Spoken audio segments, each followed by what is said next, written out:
Hello, everybody. Scott Golden here with the AEW Dark review for the 16th of November 2021.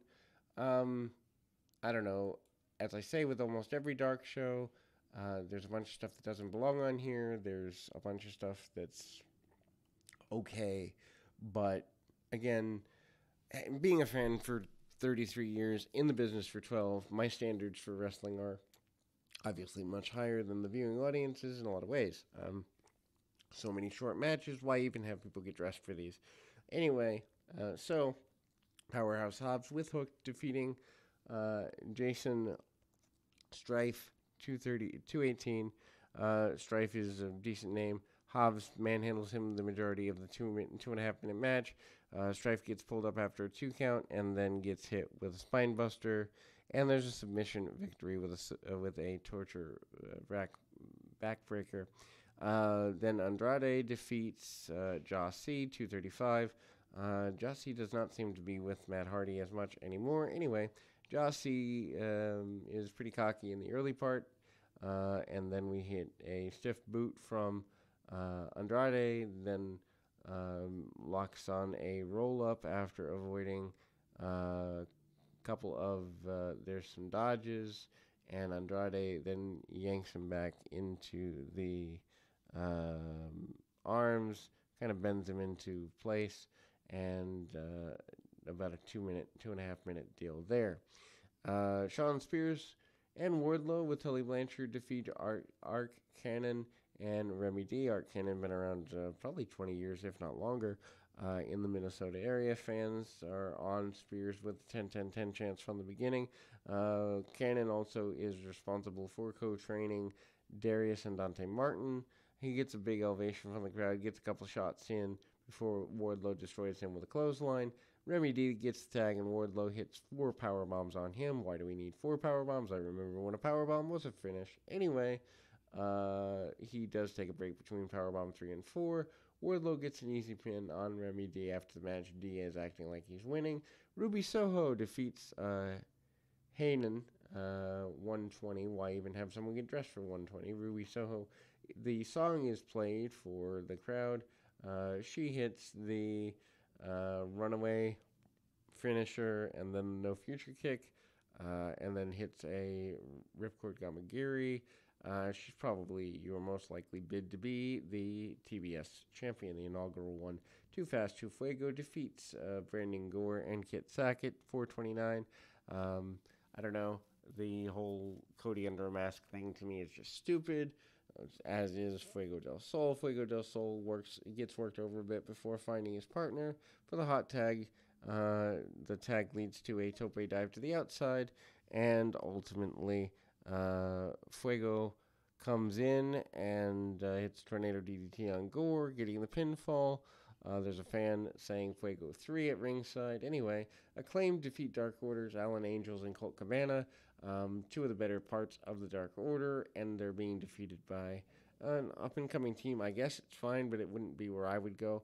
Max Caster goes all out in a rap, goes after Minnesotans with basically saying they're stupid because they voted for Jesse Ventura as governor. Basically, anyway.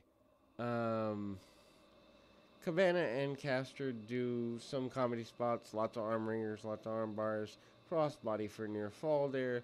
The Acclaimed then has a double team move on Angel, sunset flip into a backstabber, neckbreaker combination. This looked cool, something new. Acclaimed then double team Angels with a suplex, and Caster then shows up with a caveat when it looks like Angels gets a hot tag after hitting the Enziguri on Anthony Bowens. Caster then pulls Cabana down in the corner, cuts him off, and hits basically old school heel work. Cabana then gets a hot tag and hits the Acclaimed with the standing Kubara. And then there's a sequence. Caster then drops Angels with a backdrop suplex, and Cabana flies in with the Superman cover. Caster is pretty impressed with this. Gets broken up behind the ref's back, and then smacks Cabana with the boombox, and obviously the Acclaim get the win. It's fine, but it's not where I would go. Riho, Chris Statlander, Ryo Mizunami defeat Nyla Rose, Emi Sakura, and the Bunny. My gosh, their women's division needs a lot of work. Anyway, starts out as an out-of-control brawl before the match even begins. They do about a couple of minutes of brawling and the ref rings the bell. This runs at 7 minutes. I understand why you want the Japanese women in there, but with Omega gone, maybe they'll get rid of some of these unneeded Japanese women as well. Not because they're Japanese, but because, honestly, they have very little character, and they're just there. Anyway, Bunny and Riho go at it for a little bit. Tiger fake kick on Sakura, but Rose then yanks her out of the ring and takes control. Sakura then goes for the finish on Riho, but Riho counters, gets tagged to Statlander, who hits a decent enough spinning power slam. Match gets out of control yet again, and then everyone hits moves on everyone else, and then Sakura hits a double underhook into a backbreaker on Statlander and assisted Rose on the senton only for a near fall. Statlander then hits Sakura with a Big Bang Theory and gets pinfall for a good enough 6 women win? I don't even know. So we move to another in a series of matches. Varsity Blondes and Lee Johnson and Brock Anderson with Arn defeat The Factory, Solo, Kitamaro, JD Drake, and Ryan Nemeth with QT Marshall. Ryan Pillman Jr. and Nemeth do have a good exchange on the mat to open the contest.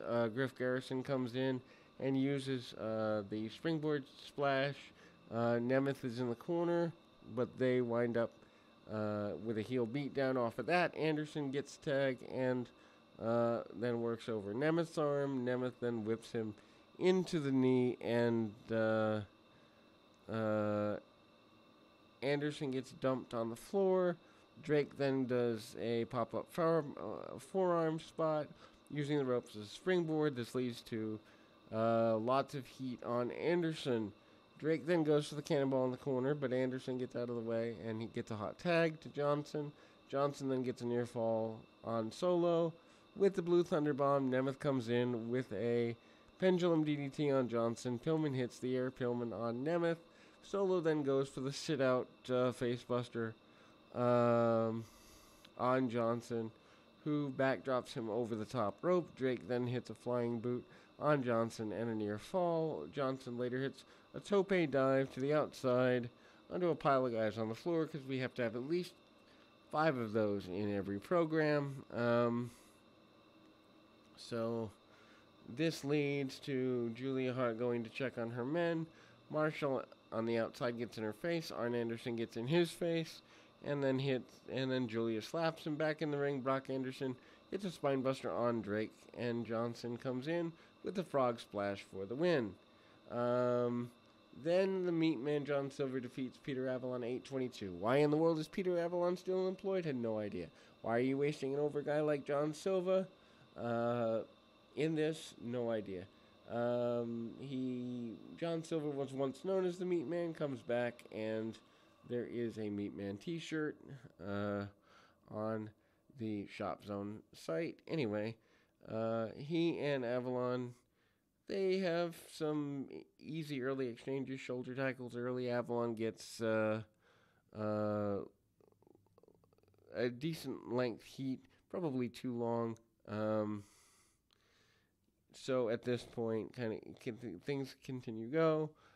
Silver apparently continues to be a guy that they don't really have anything for, but he's got a lot of talent regardless. Anyway, Silver hits a Liger Bomb for a near fall.